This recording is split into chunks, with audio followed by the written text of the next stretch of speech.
You okay? Yes, everything's fine. Thank you. Okay, great. Okay, well, welcome everyone. We're so glad you're joining us today. What we want to do, we want to be respectful, of your time and the hour that we've allocated. So my goal today is to give you a very brief overview of some basic facts and functions of the SBA, and more in particular, an SBA loan, which a lot of you obviously are interested in knowing about, is the reason you signed up. So unfortunately, I'm only going to have time to really kind of hit some very top level basic issues. But what we want to do, as Janice mentioned, we want to reserve the last 15-20 minutes of the hour to answer specific questions that you might have that you can submit in the chat section.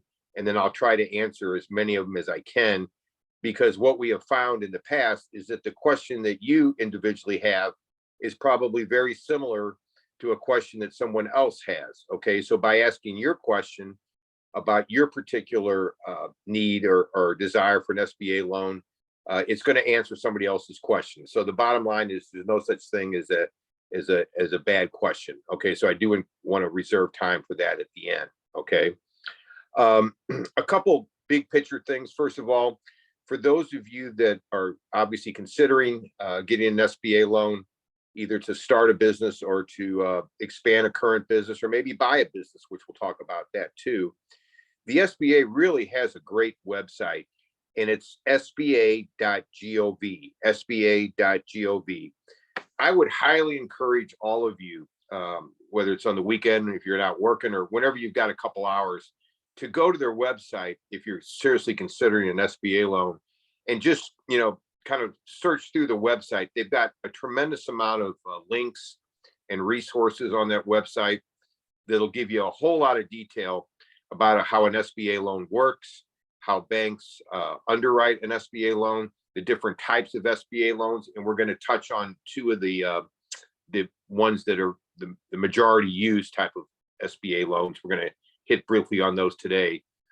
But I really encourage you to spend some time on that website. I guarantee you, you'll come away much more educated on what an SBA loan is and how the whole process works. Okay. The other thing too, a lot of you, you're in that startup phase, or maybe you're already rolling and you're looking for additional money, to expand your business or maybe purchase a business.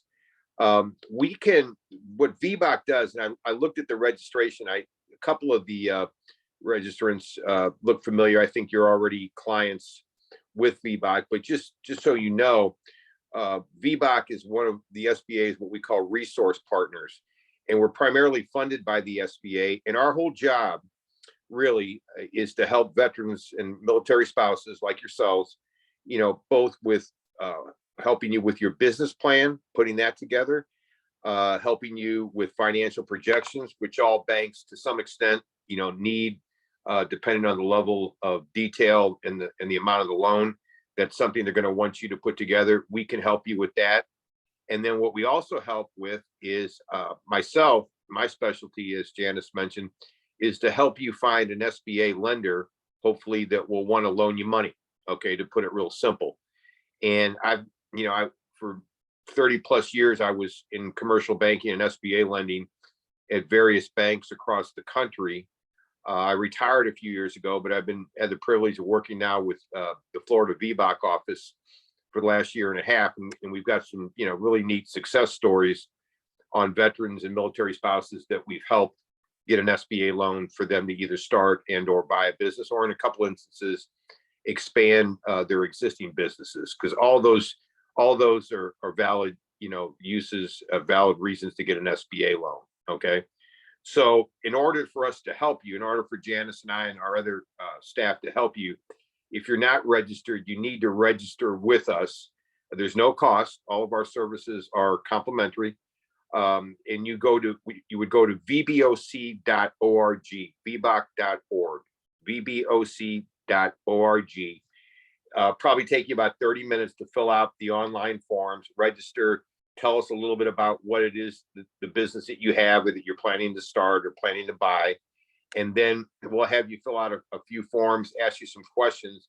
And then depending on where you're at, maybe you're at the beginning, maybe you're just now starting to think about starting a business or buying a business. Okay. And you're still working for someone else, or maybe you're still in the service, active duty. That's all fine. But we really, in order for us to help you in any of those different areas, you need to register with us. Okay. And if you're going to be in Florida, if your business is going to be in Florida, then you'll work directly with our Florida office, which would be Janice, myself, and there's a couple other individuals, depending on what specifically you need. One of us would be kind of like your main point person. Okay. If you're going to be in any of the other, 49 states or Puerto Rico, I'm working with a gentleman that he's getting out of the Air Force in about a year, and him and his wife are going to buy a bakery in Puerto Rico. That's where he's originally from. And so we can loan. SBA loans are eligible, in Puerto Rico, the Virgin Islands, Guam, all the U.S. territories. So that's, if some of you, are wanting to go back there, let's say after you get out of the service, that's something we can help you with. Okay. Or we can direct you. For those of you that are maybe at a Florida base, and you're getting out of the service and you're going to go back home to Oklahoma or Missouri or wherever you're from to do your business. Well, if you go to our VBOC.org website, it'll have a dog tag that'll say, are you going to be in Florida from a business standpoint, or are you going to go somewhere else? It'll link you automatically to one of our other 23 VBOC offices across the country, which will be specifically help you depending on the state you're in. Okay. So I just wanted to clarify that, but we really can't help you specifically with anything until you register with us. That's important. There's some disclosure things that you have to sign and what have you. Okay. So that's kind of the housekeeping. Janice, anything else on the major housekeeping before I dive into the SBA? No, I think you've covered the basics. So thank you very much for that. And also put the links you mentioned in the chat. Okay, great. Super. Okay. So what exactly, for those of you that are totally new to this game, which is a lot of you, what exactly is the SBA? Well, it's a governmental department. It was originally formed in like the early 50s, I think 1953. And what most people think of it as is, they provide SBA loans. Okay.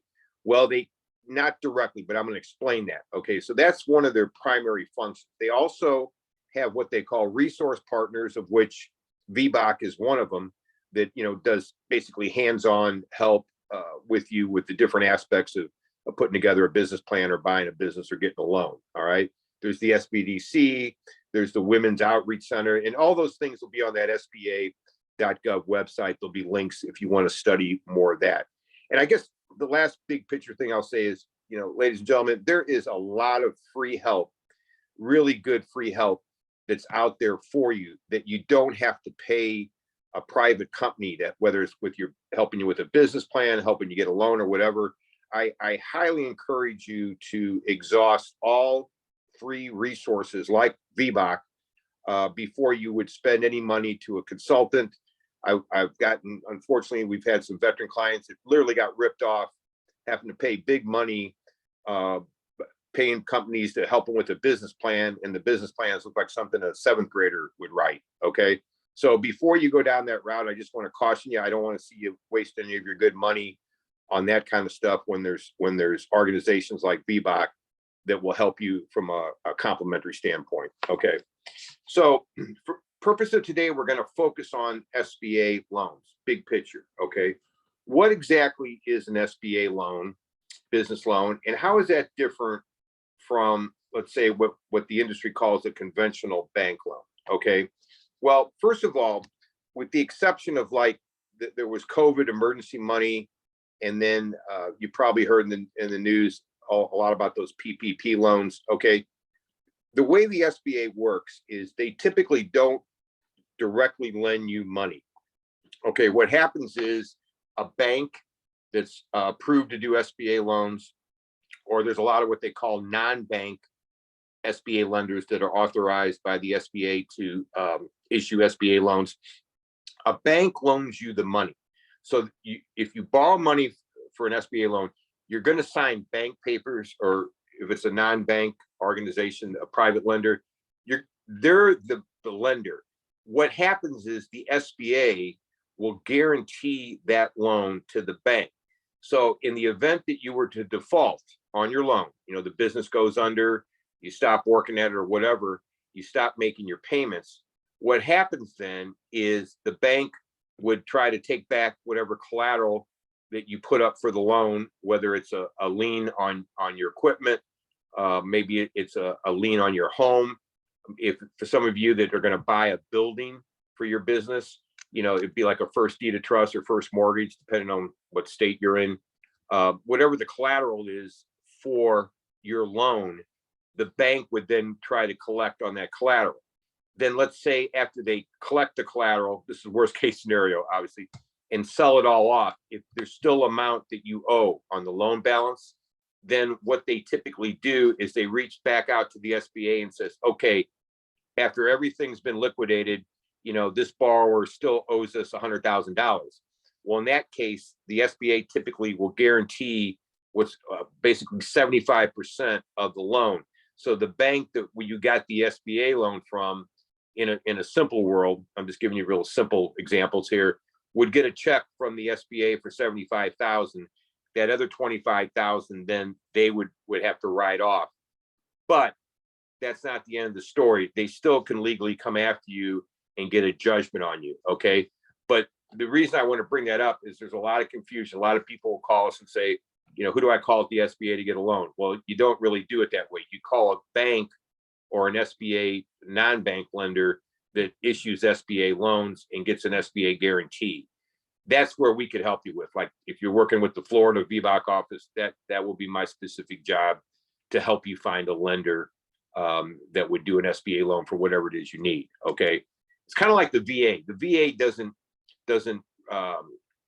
as far as a home mortgage, maybe some of you have a VA guaranteed mortgage, there's a local mortgage broker or mortgage bank that does the loan and then they get a VA guarantee. It's kind of the same way with the SBA. You get the loan from the bank and then the bank gets an SBA guarantee. Okay. So I just want to make sure that's clarified because that's a typical misconception. Okay. What's the base? That's how they're secured. Now, what's the basic difference or what's the advantage to you of getting an SBA loan, versus just a conventional bank loan is what they call it. All right. Well, there's a couple big advantages. Number one, if the bank believes that your business plan is correct, your financial projections are correct, if it's a startup, or let's say you're going to buy an existing business, or you have an existing business, some of you do already have a business and you want to expand it, okay, they're going to look at the tax returns of your business. They're going to look at your actual balance and income statements for the last however many periods. If you're buying a business, some of you that want to buy a business that you got your eyes on, they're going to want the last 3 years tax returns on the business from the seller so they can see what kind of money this business is making. And why do they need to know that? Well, because they want to know how much money this business is throwing off so they know, is there going to be enough money there for you to pay their loan back? That's really at the essence of what it's all about. Okay.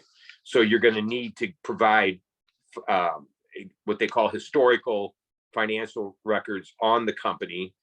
Or if you guys are in a startup mode, okay, it's going to be based on projections, right? Because there's no actual evidence of the company making any money. You're in a startup mode. So then you're going to want to have really good financial projections that make sense. And based on those, if the bank believes what you presented to them, okay, then they'll determine, well, how much money can I loan Bob or Sally here, and them have enough money to pay the loan each month. Because the one thing about an SBA loan, gang, sometimes they can loan you some working capital up front, but for the most part, you close on that loan and it funds. It's kind of like a mortgage on a house, or a car loan. 30 days after you sign those car loan papers, or 30 days after you sign those mortgage papers, or 30 days after you sign an SBA loan, they start billing you, the monthly interest and principal. Okay. So that's why it's so important to not take out an SBA loan, or any loan for that matter, that you don't know that you're not going to have the cash to pay it back, especially starting up. Okay. So that's why they always want to make sure you have a little reserve money typically to cover those first couple months, especially if it's a new business. that doesn't have yet an established cash flow. Okay. So what's the advantages to you of an SBA loan? Well, number one, the SBA allows loans to go up to what they call 90% loan to value. So let's take a simplified example. Let's say you're going to start a business and you need to buy a building, and between the building and the equipment and the inventory and startup capital and your furniture and your fixtures, let's just say it's an even $1 million, which is going to be kind of high for a lot of you, but we do get requests over that too. Okay. So let's say it's $1 million. Well, the SBA lender is going to say, okay, if everything looks good on your projections, on your numbers and all that, they can loan you up to 90%. So in that case, they could make you, in theory, a loan up to $900,000. Okay. So SBA requires, for an SBA to guarantee a loan, okay, you have to have at least 10% of the total cost in general of what you're trying to do. Okay. They don't do 100% financing. All right. I wish they did, but they don't. Okay. What's the advantage to you? Well, a non, okay, just a regular SBA loan, I'm sorry, a regular conventional loan that you would get at like your local neighborhood bank business loan, at most, they're probably going to loan you 75% of the total cost of what it's going to cost to get rolling. Okay. So in that case, if it was the total cost of $1 million, the most you're going to get from a local bank on just a regular business loan is maybe $750,000, which means you got to what? You got to come up with $250,000, $300,000. And that's a lot of money for most everybody, right? So that's one of the big advantages of an SBA loan. You can borrow up to, in most all cases, you can borrow up to 90% of the total cost. All right. That's number one big advantage versus a conventional bank loan. The other big advantage of a SBA loan is the bankers call them, they're kind of what they call one and done. Okay. In other words, once you close on the SBA loan, if it's for real estate, if real estate's the main collateral on it, a lot of times they'll amortize it over 20, 25 years. If it's equipment, that has a shorter lifespan, right, than a building. So it might only be a 7 or 10 year period. But the good news, gang, about an SBA loan is whether it's a 10-year equipment loan or a 25-year, let's say, real estate loan, or maybe you got a little bit of real estate, or you got real estate involved in the loan, you got equipment. So maybe they blend the amortization. So maybe it's an 18-year loan. Okay. The nice thing about an SBA loan is it's basically, once you sign the papers, it's good for those 18 years. You don't have to renew it like every 3 years. Like a typical bank conventional loan, let's say, go back to that example where I said, they typically only loan you 75%. Normally, even if they do that, they're only going to make the loan good for 3 or 5 years in most cases. And they call that a balloon note. So what does that mean for you? What's the risk to you on getting just a regular bank loan? Well, let's say you get a $1 million loan for a business from a bank that's not an SBA loan. Okay. And it's a 3-year loan initially, or a 5-year loan. They may amortize it over 20 or 25 years to keep the monthly payment down. But the actual note, they call it, the actual thing that you signed, that shows your interest rate and your payment, is only good for 3 years. So what happens at the end of 3 years or 5 years? Technically, that note matures. Okay.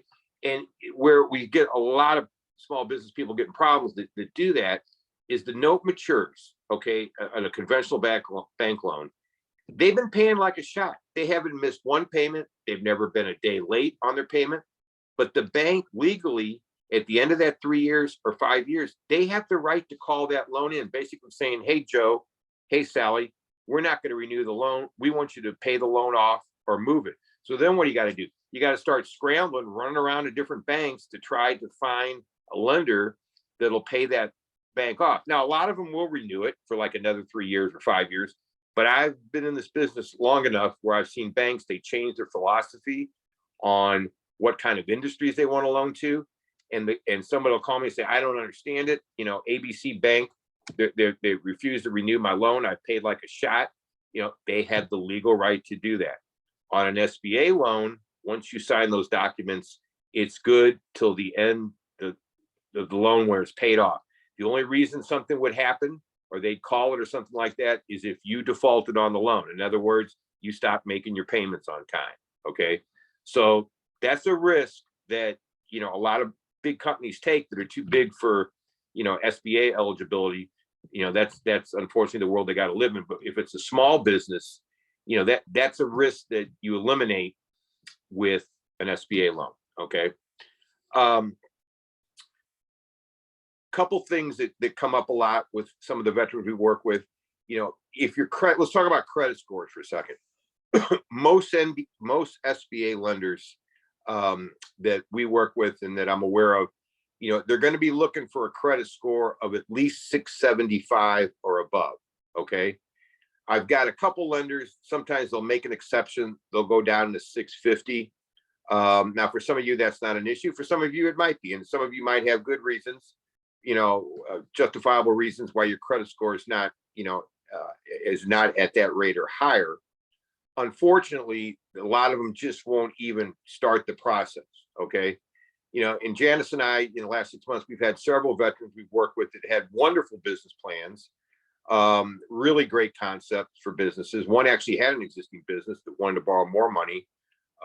One veteran was looking to start a business, and everything was perfect about her business plans, her projections. I mean, it was really I call an A+ job. Well, unfortunately, her and her husband had, you know, below 650 credit scores. And even though the business plan looked great and she had experience in the industry, she checked off like everything. Okay. Unfortunately, we couldn't find her a lender that would make that exception on the credit score. So what I told her, and what we tell people, and if this is the situation that you're in, you know, you're getting out of the service, let's say, or you're out of the service, and for whatever reason, you know, your credit score is just not there yet, then what I say is, you know, don't kill your business plan. Just kind of put it off to the side and, you know, get a job where you can work on getting your credit score up, pay your bills on time, you know, try to reduce some of your debt, because, you know, VBOC, we're not going anywhere. Matter of fact, we're adding like at least 10 offices across the country in the next year and a half.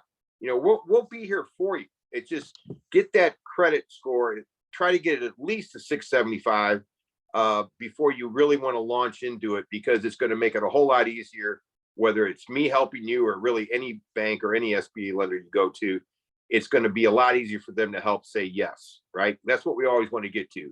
We want to get to a yes, right, for your loan request. All right. So I want to make that point because that does come up. Okay. So what's an SBA looking for, lender? They're looking for a decent credit score. They're looking for you having at least 10% cash equity to put towards whatever your project is. Okay, I'm working with an Air Force veteran right now. It's a larger SBA deal, and he's got a great business plan. Matter of fact, he's already prototyped it. In order for him to borrow the money that he wants to borrow, he's going to have to come up with a couple $100,000. Well, he's like, well, Jim, I don't have a couple $100,000. Well, what we talked about in the route he's going to go is you specifically don't have to necessarily come up with the 10%, as long as who all or the borrowers are. In other words, let's say you got a friend or a business partner, or maybe a relative, okay, that's willing to put some money towards your business. All right. As long as, you know, you can come up with the cash, an SBA lender will look at that. The only caveat is that if you give that person stock, if you give that investor in your company stock in return for them, giving you at least the 10% of your equity that's required, if they own 20% or more of the stock, in other words, let's say you need $100,000 for your equity in a project, okay, or even $10,000, okay, and Uncle Bob gives you the $10,000. Well, if he gifts it to you, that's fine. Okay, then the bank will look at that as, okay, you know, they got to get certification that you got the money and all that. It's not just he's promising you. They'll want actual copies of the bank statements that shows where the money is. But if Uncle Bob says, well, wait a minute, you know, Sally, I'll give you the 10,000 or I'll give you the 100,000, but I want some stock in the company. Okay, I don't want to be actively involved in managing it. You're going to do that. You're going to run the business day to day. But I want some stock in the company in return for me giving you the cash towards your equity requirement. Well, if you give them more than 20% or more of any stockholder in a company, the SBA is going to require them to in addition, have them sign a personal guarantee for their share. Okay, so let's say if it's $1 million loan and you've got an investor that you gave 20% of the stock, they're going to have to guarantee a minimum of 20% of that $1 million, or let's say 200,000.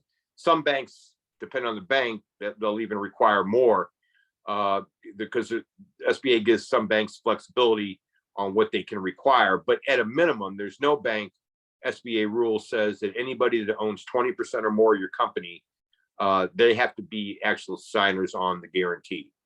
And so when Uncle Bob or Aunt Shirley or whatever is offering you money to help you all get started up, that's great. But if they want stock, that's something you need to let them know, or that's something that you need to have them talk with whatever SBA lender you're talking to, because that is a non-negotiable thing. Okay, that's an SBA hard rule. All right, and that comes up a lot.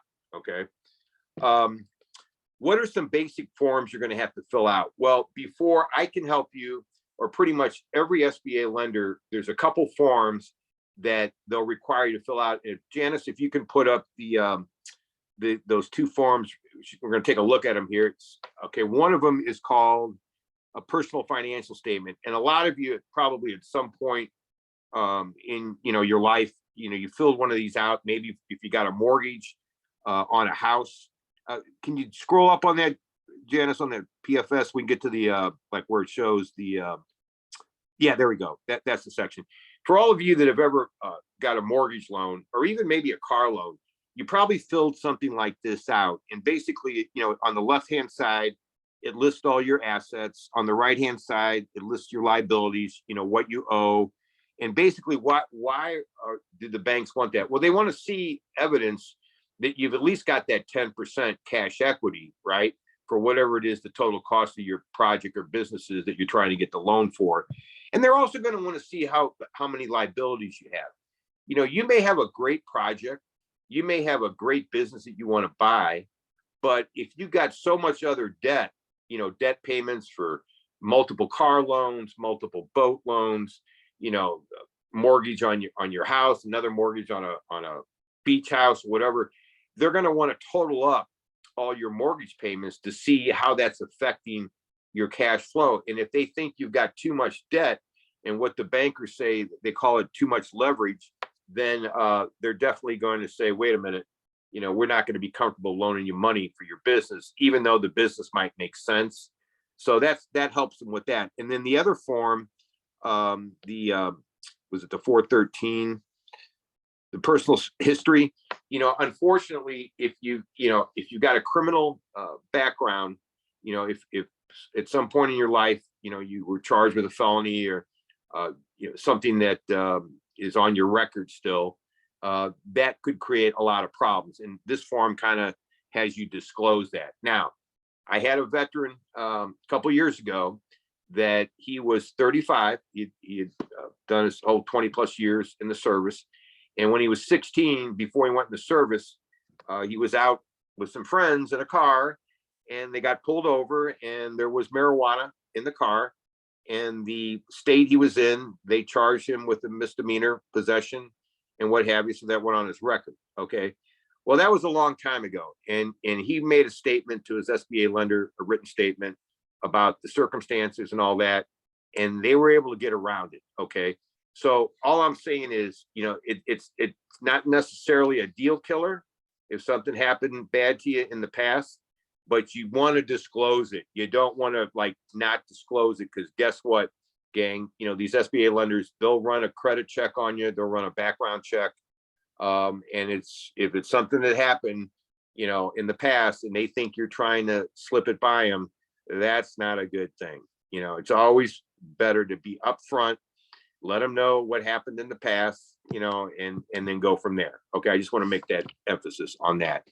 If you've ever defaulted, for those of you that have gotten a mortgage, for those of you that own a home, and it's a VA guaranteed mortgage, if you've defaulted on a VA loan, that a lot of times will kill an SBA application unless there was, circumstances which you'll have to justify. Maybe it was medical bills or what have you. But that's something that they'll find out about. So you want to disclose that. Okay. Now I know most of you haven't don't have a criminal background or haven't defaulted on a VA loan. But if it did happen to you, you just want to make sure you let the lender know up front and explain what happened. Okay. All right. Thank you, Janice, on those. Those are the two standard forms. So if you register with us and you get to the point where you would like me to help you shop for an SBA lender, I'll have you fill out those two forms, because those are the first two things when I'm talking to a lender, an SBA lender on your behalf. That's the first things they ask me to send them to look at. Okay. They're standard SBA forms. Okay. Okay. I want to keep rolling here because I want to save at least 15 minutes for questions. Buying a business versus starting a business. All right. All things equal.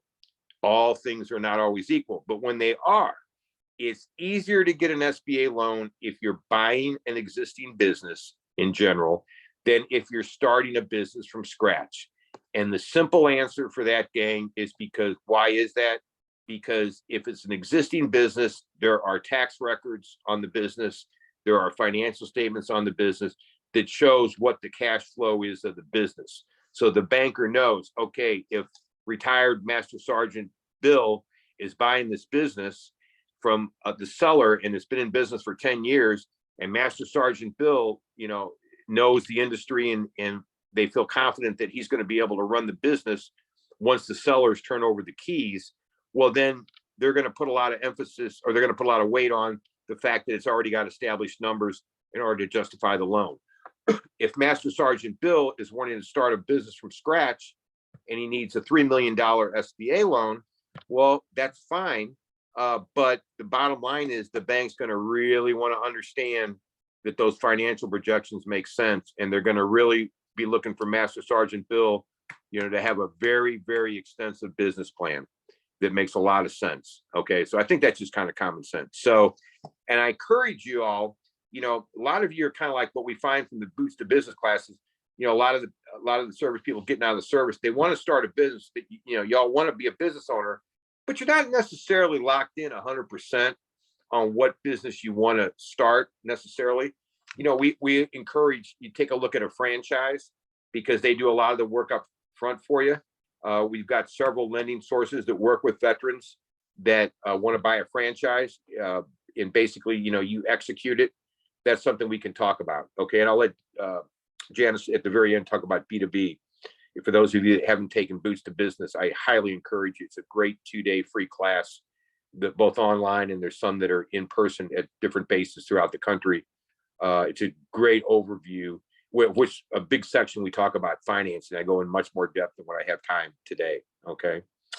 What are the fees and costs associated with an SBA loan? Janice, if you want to throw that fee schedule up real quick, it's a little hard to read. It's kind of small, but basically there are fees associated with an SBA loan. Okay. There's what they call guarantee fees. There's upfront fees that you'll have to pay. But here's the good news, gang. Most all SBA lenders, there's like some one-time startup fees that you have to pay, origination fees that are, let's call them that are specific to an SBA loan. But most all lenders will roll those loan fees into the loan, okay, into the loan amount, so that it's not like, well, I got to come up with my 10% plus I got to come up with another 3% worth of one-time fees or whatever. No, most of the lenders that I work with, they'll help you. They'll roll those one-time fees into the loan. So you're still having to only come up with 10%. And we can get more in the details on that if I'm helping you specifically with a loan. Okay. Do I need equity partners? This question comes up a lot from the veterans. Well, if the only way you can make the deal happen is to get money from a partner or an investor, and they want stock in the company, then I say, yeah. In a lot of veterans will say, well, I don't want to give up. I want 100% control of the company. Well, that's fine. And I say, if you can find money, you can find investors that don't want stock. Good luck. That's a harder thing to do unless it's mom or dad or Uncle Bob.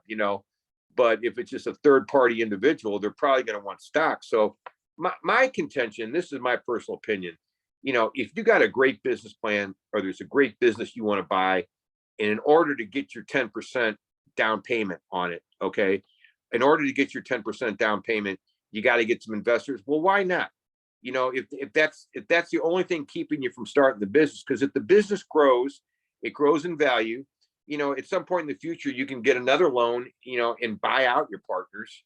And that's all things you would discuss with your business attorney when you were doing that. But the point is, don't not pursue your dream, gang, just, only because you got to get some investors in there. At least that's my advice I've been giving to people for 30 years, because if the business takes off, you're going to make a lot of money. You're going to make the majority of the money. Your investors are going to make the money, and everybody's going to be happy, right? So that's just something to think about. Okay. So where do I start? Do all banks make SBA loans? No, they do not. Most banks, typically, the big banks will have like US Bank, Bank of America, Regions Bank, depending on what part of the country you're going to be in. Typically, they'll do small SBA loans, what they call micro loans, maybe out of the branches. But if you need a $2 or $3 or $4 million loan to buy a business or to buy a building or whatever, then chances are they're going to refer you to an SBA lender, specific SBA lender in their SBA division. Okay.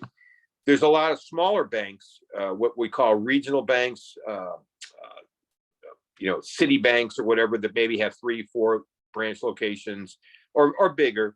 A lot of them, if they're in the SBA lending world, they'll probably have 2 or 3 dedicated SBA lenders that's all they do is SBA loans. They don't do car loans. They don't do mortgage loans, so they become kind of experts at it, and they'll probably direct you to them. Okay.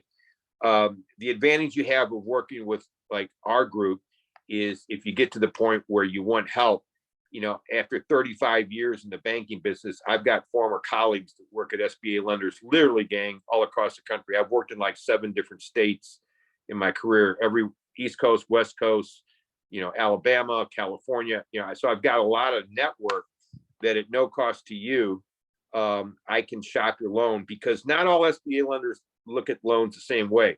This is interesting. The SBA will authorize banks and or what they call non-bank SBA lenders to do SBA loans, but they don't necessarily put the thumbs to them as far as what type of collateral type loans they'll do. And so what I mean by that is I've got some banks that if you're buying a building to use for your business, they're very aggressive, meaning, and aggressive in a good way for you, meaning they're going to try to loan you as much money as possible because they're getting the collateral, they're taking a lien on the building. I've got some lenders that like restaurant loans. I've got some that won't touch restaurant loans. Okay. I've got some that require real estate to be a big part of the collateral. I've got some that are okay if real estate's not involved. We just helped a veteran and his wife. She was a professional baker, and they just bought an existing bakery in Pensacola, Florida, and they leased the space where the bakery is. It's been in a lease, strip center. So there was no real estate involved in the deal. There was equipment, right, and what have you, and some working capital and all that. And I've got 2 lenders one lender that helped them with that loan. But I've got other lenders that wouldn't have touched that loan because it didn't involve real estate as collateral. So that's one of the advantages you have. If for those of you that are going to kind of shop your own deal, you're going to find real quick that not all SBA lenders like the same types of loans, from a collateral standpoint. Okay. What are some typical SBA loans that Janice and I have helped veterans, Florida veterans with in the last few months? Well, that existing bakery is an example. Okay. Got another one. He was a 22-year Army helicopter pilot, and he retired.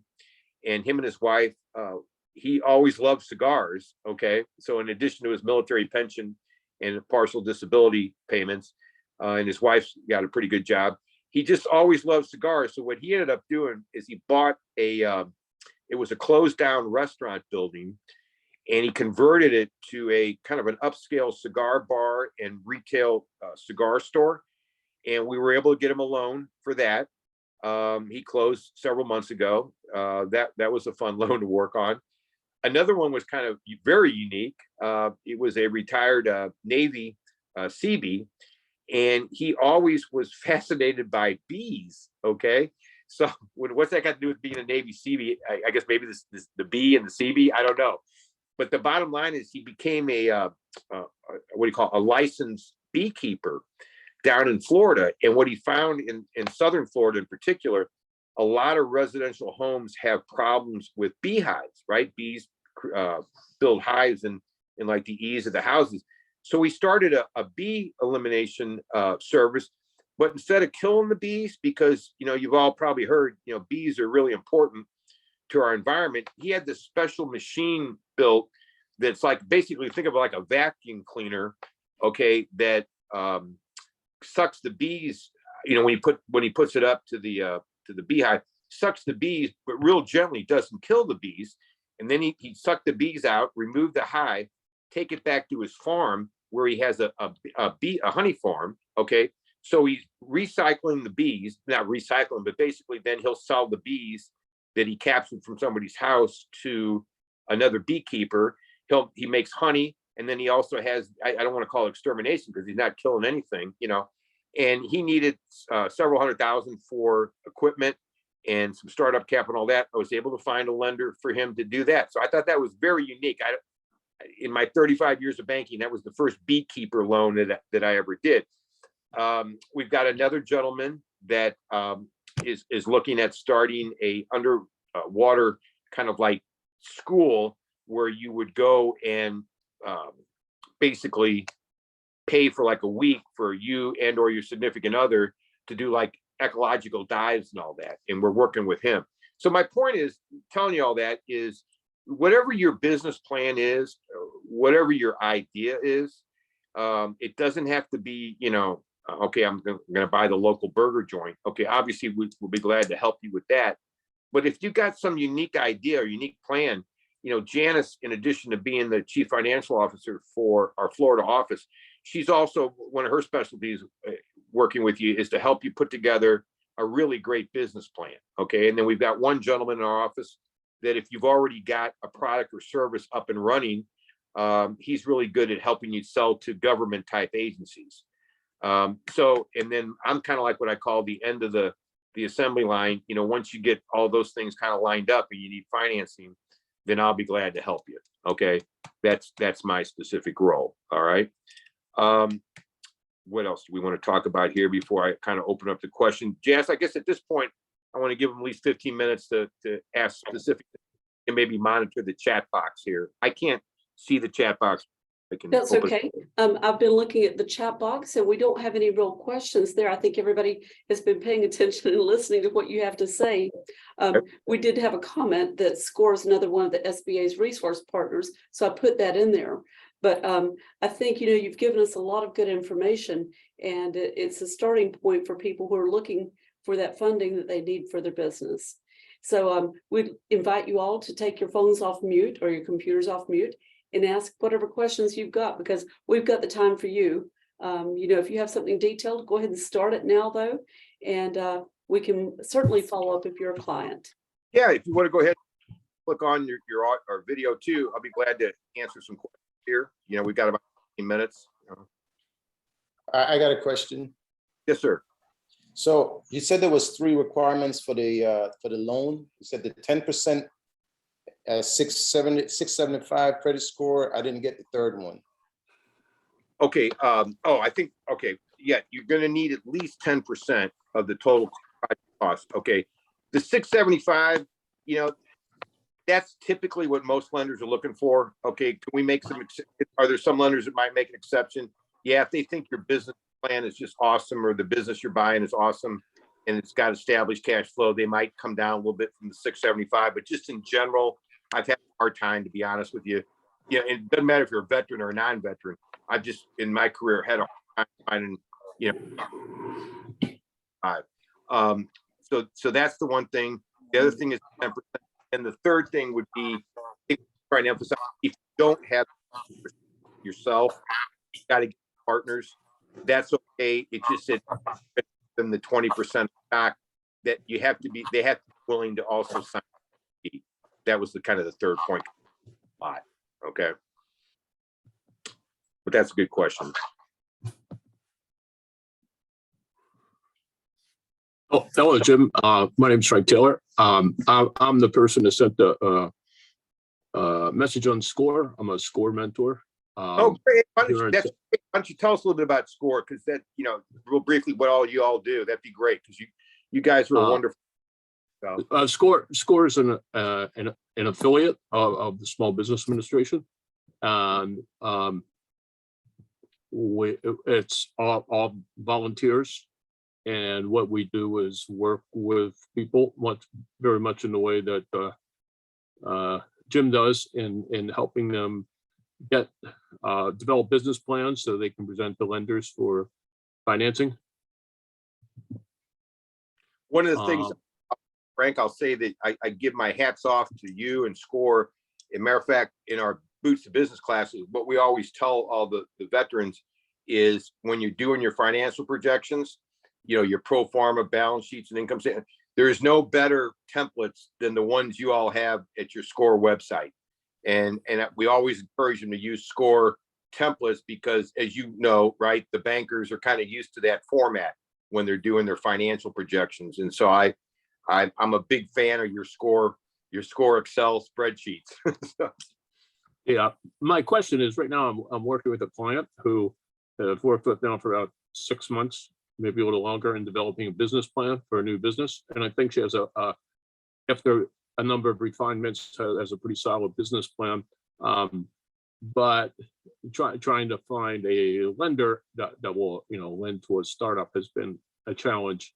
So I guess so you see the non-bank sources for SBA loans as being the best bet? Well, I've got two lenders. If they're in a startup mode, there's one that's you might want to check them out, Frank, or might want to direct her to them, or I can introduce her, however you want to do it. They're called NewTek, NEWTEK, and they're authorized non-bank SBA lender. They're a national lender.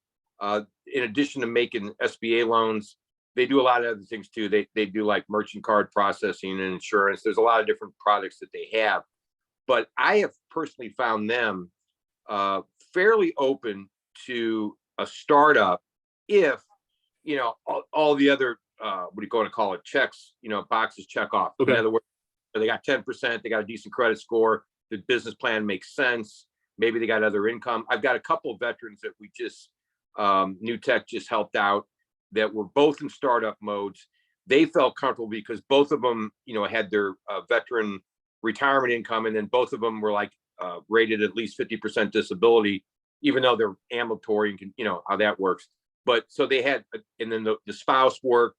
So they felt like, okay, even though it's a startup, they obviously got enough guaranteed monthly income to make their, rent payments, mortgage payments, electric payments. I've had success with that, where you, as you probably know, right? Most banks, when you say startup, get a year's numbers. But, if you want to reach out to me after, tomorrow, whatever, I'll be glad to give you more detail on that, Okay. And that was NewTek, MUTECH? No, new, like a new baby, NEW, new, like a newness, new Oh, tech. new. WTE. Okay. Okay, I might reach out to you later. Thank you. Yeah, no problem, Frank. So, okay. Anybody else? I'm Yes. curious. Any of you out there that, go ahead. I'm sorry, ma'am. Go ahead. I'm so sorry. My name is Alexandra. 2 or 3 things. Can we get the website for NewTek? I believe, yeah. Let me get it to you You real can quick. put it. You can put it in the chat whenever you find it. That's fine. And I have I think 2 more questions. So, how do I go about from the time? Let's say I find a business I want to purchase, right? And the time that I try to find a lender, then complete all the paperwork, do I tell this business owner, hey, hang on, because I have to do all this to see if I can buy your business? Is that how it works? How can I make sure these people are just not going to sell their business to other person who has that can buy in like a week or 2, let's say? Okay. That is an excellent question. And let me tell you the real quick answer is that most businesses, okay, even if they're small businesses that are wanting to sell to somebody like you, okay, they know that most people don't have cash, right? Most people don't, I should say, have enough cash to write a check for whatever the business costs. They know that it's just kind of common sense among the sellers of a business that whoever buys your business is probably going to need some type of loan, okay? Business loan or SBA loan. So what you would want to do in that case, you would want to make your offer to buy the business, whatever you negotiate, with the seller. You want to put in there what they call a contingency, just kind of like, I don't know if you've ever bought a house. When you get a mortgage, most people, traditionally, when they write a contract for a house, okay, they put in there subject to me getting a mortgage loan, right? They call that a financing contingency. Same thing with a business. If you're going to offer to buy a business, you want a sales contract, right? And I would highly recommend you have because businesses are a little bit more complicated than a house. You want to probably work with a local business attorney to have him or her actually write up the sales contract, or the offer, I should say, and make sure you put in there that you're purchasing the business is contingent on you getting, bank financing or SBA financing for 80 or 90% of the purchase price. Because if you don't, this happened to one of my Air Force veterans. He went and actually signed a lease for his business and didn't put the financing contingency in the lease. And the first lender that he was working with turned out they didn't want to do the loan. And the landlord said, "Hey, you signed this lease. I'm expecting you start paying me come June 1st. I don't care if you're moved in or not." And he went back to the landlord and said, "Well, wait a minute, I'm trying to get an SBA loan, to buy all my equipment for the business I'm going to put in your lease." And the landlord said, "Too bad. You didn't put that contingency in the lease." Well, they ended up working it out, and it was kind of a hassle. But, hopefully that answers your question. Now, I think the other part of your question is, well, what happens if I make an offer, it's subject on financing, and while I'm trying to get an SBA loan or whatever, Hello, this is Frank Taylor. What happens if somebody comes in and writes cash, a cash offer? Well, then typically they'll give you, a short amount of time to lift that financing contingency, just kind of like on a house. If you make an offer house subject to a mortgage, and then a cash buyer comes, Okay. typically they'll give you.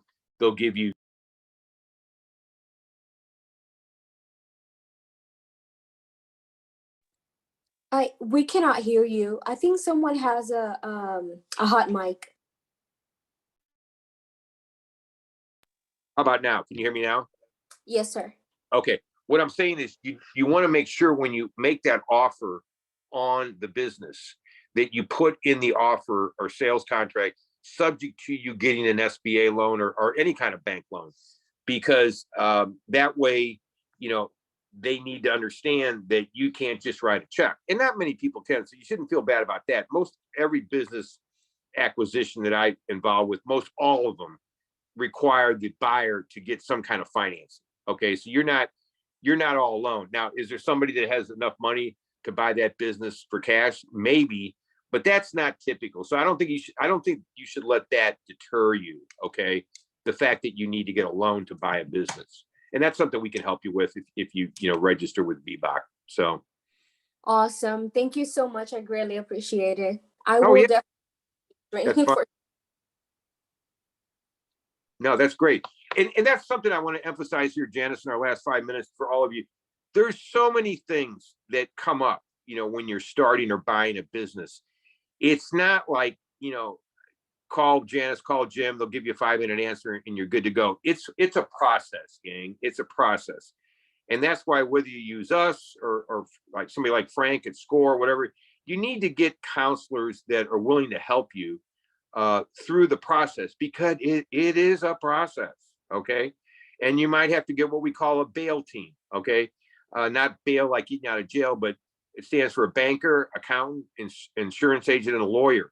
There's specialists that when you're delving into starting or buying a business, there's a lot of legal things that you're going to need help with. Okay.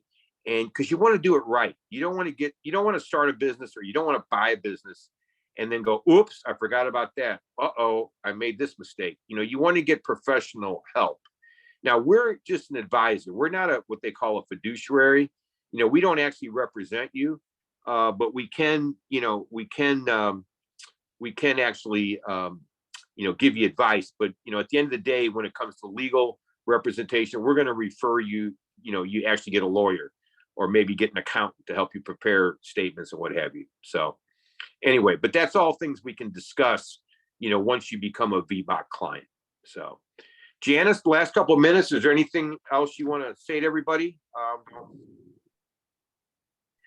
No, I don't think so. I think you've covered everything very well. But again, I did put our website address in the chat. For Frank, I gave your direct information. But like you said, for everyone else, we'd prefer that you go through our website so that you can register to become a client.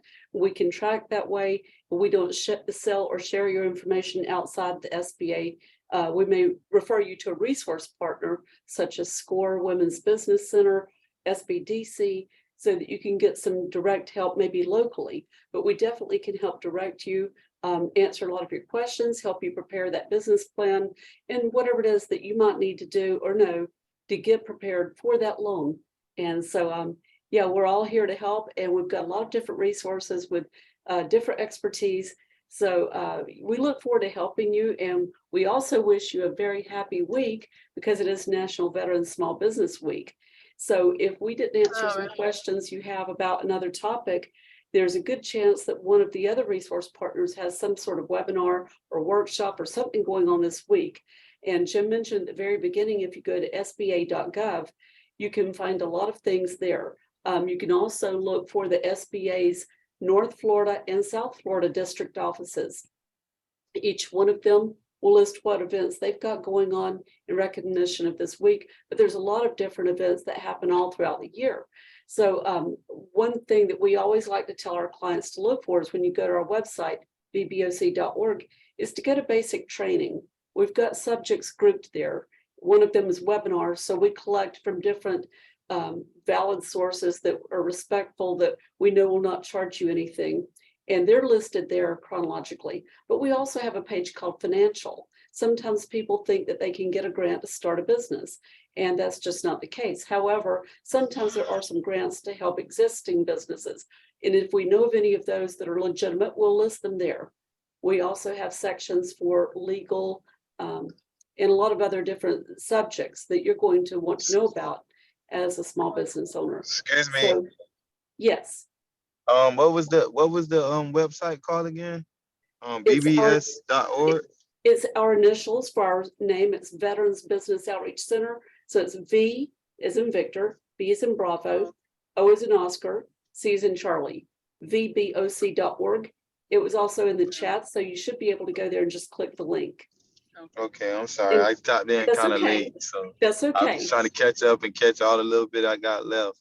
Okay. Right. Well, if you go there and if you want to become a client, at the top, there's 2 dog tags. If you're in Florida, click that dog tag. If you're not, click the other one and it'll direct you to the VBOC for that geographic area of the country.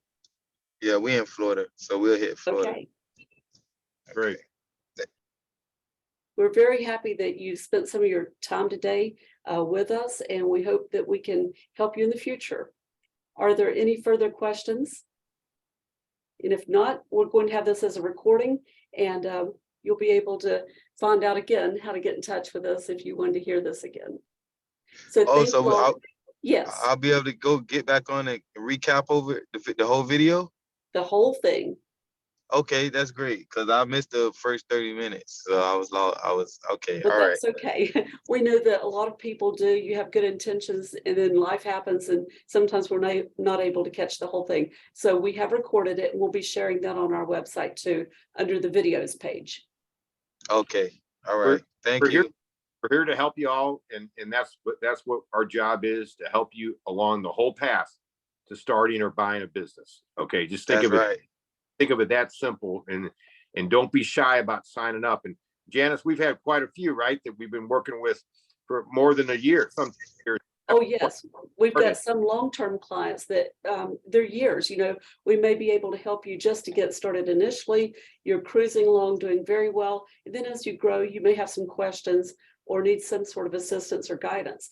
And we're here to help with that too. So even if we happen to close your file because we think we've done what we need to do, if you come back to us later and say, I still need some help or something has changed, we just open it up and work with you again. Okay. Yep. All The sooner- right.